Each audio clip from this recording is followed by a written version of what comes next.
as you guys know, I'm in the retirement industry, and I get this question a lot with family members, things like that. So, what's the difference between a 401k and an IRA? So the difference is contribution limits. That's literally the main that's the main issue. Not that that's the main difference. So in IRAs, you can only contribute $7,000 a year. If you're over the age of 50, you can do another 1,000. They call it quote unquote catch up because you're getting close to the retirement age. So you can contribute 8,000. In 401ks, you can contribute $23,150.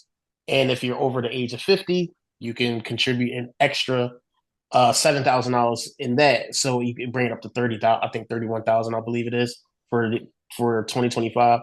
So most people talk about, well, what kind of investments are things I can do to get into this? So with 401ks, you are subject to your plan rules to whoever you work for, whoever the investment manager, whoever that is, advisor to the plan. They come up with the funds that you can put money into. With IRAs, you're not subject to that. You can invest in anything you want, stocks, things like that, because you're offered everything. So I just wanted to kind of talk about the differences in that, in what IRAs can do for you and what 401ks can do for you, and if you invest in both, you can combine those totals once you're at retirement age. Now, someone just starting their career, which one would you recommend, Kev? Both. Just both. Just hop in. Yeah. Okay, got it. And I would do Roth, and I'll Mhm. tell you why. I would do Roth for both. Roth IRAs or Roth contributions are tax free. Not they're tax free going. You already pay taxes on what you contribute, right?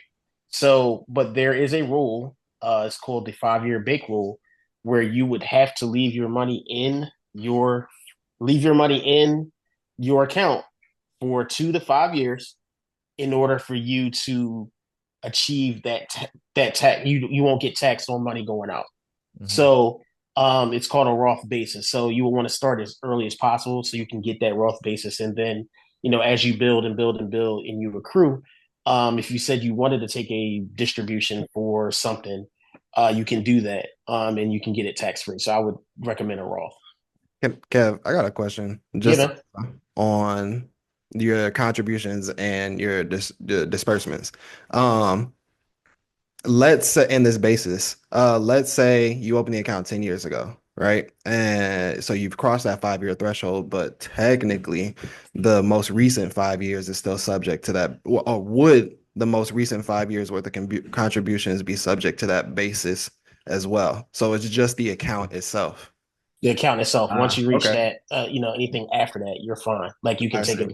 see. And since you brought that up, Kevin, I did want to. There are different distribution rules. So you're subject to with 401ks, you're subject to plan rules where you're subject to you can only take out hardship loans, things like that, to where and you can be penalized on that as well. Like there's an extra 10% tax that you if you're below the age of 59 and a half, you take money out. It's the same with IRAs, but you can take your money out for anything.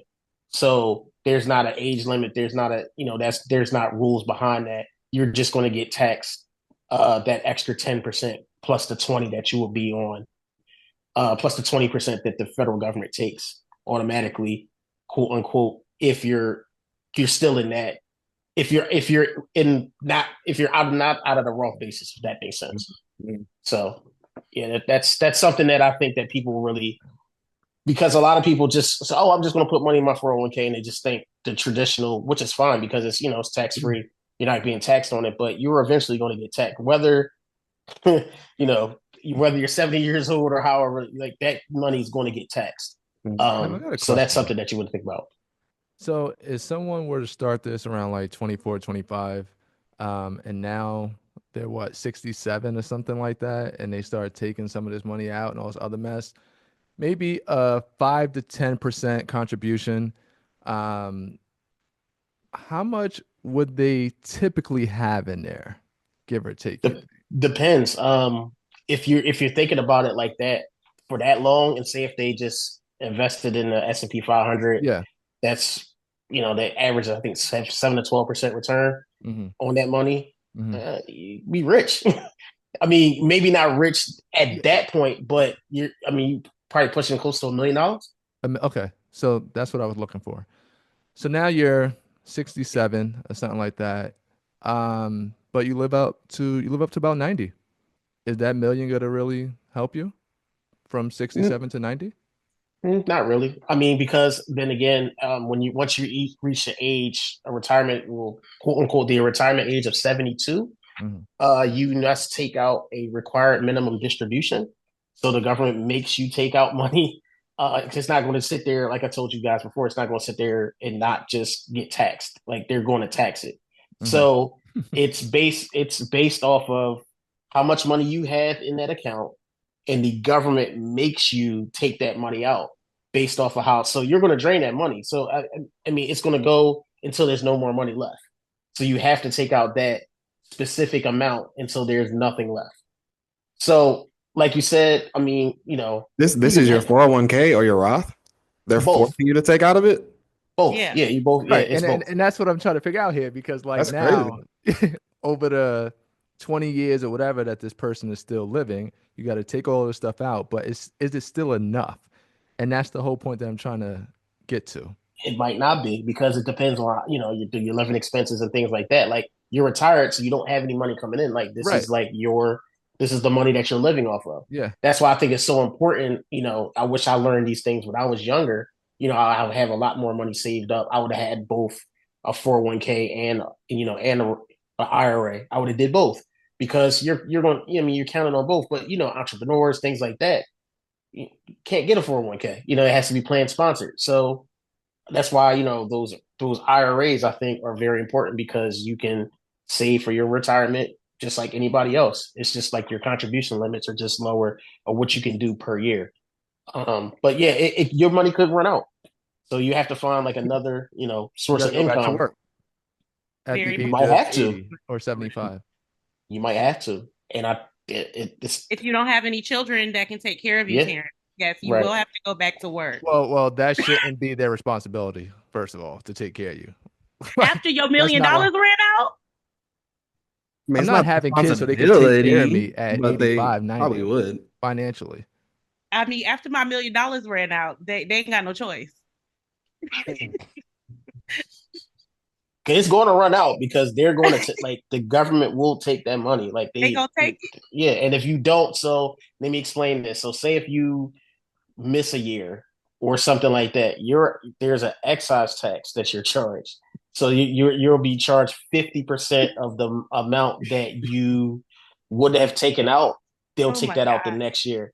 So it's serious stuff. But like my father always tell me, he said Uncle Sam is going to get his, and that's just the way it is. No That's in matter what, Texas. you, So, That's you in got to pay I Texas. mean, taxes. so like, what are you That's in supposed to do? Texas. Like, you know what I mean? Like, Wait, can I, Die. Kev, can I run a thought process by you? Because I look at interest both ways, right? I'm practicing on practicing what I preach when it comes to this, but let me run this by you. Say I have a retirement account and I did the math and I'm expecting, let's say, 5 mil by the time I retire. And I'm taking, let's say, 5% of my account on a monthly basis as income, right? Obviously, I'm going to get hit with taxes. What's 5% of 5 mil? What is that? 50K? 5K? I don't know. But let's use percentages, right? Let's say I take 5%. And you're living off of 5% I'm per month. living off of Okay. 5%, right? Okay. But like you said, the account itself, if you're in the S&P 500, is going to average 7 to 8%. Just generally looking at the math, so long as I'm only taking five less than the average that the account gets, I should maintain at least some sort of balance, should I not? So if that thought process is correct, should we not shoot for a lifestyle that we want to live based off a percentage that we want to take away from our account, which is under what the account averages year over year? That seems like a general thought process, a pretty good thought process. Yeah, that's pretty smart. It's pretty smart. But here's what I'll say about this. You gotta have the So you're means, of taking course. yeah, you're taking that money out, right? Yeah. So it's counted as earned income. So when you file your taxes, not if the the last. taxes are still around, it's counted as earned income. So you're still going to get taxed on But it. not if it's a Roth, right? Because we were No, taxing the contributions.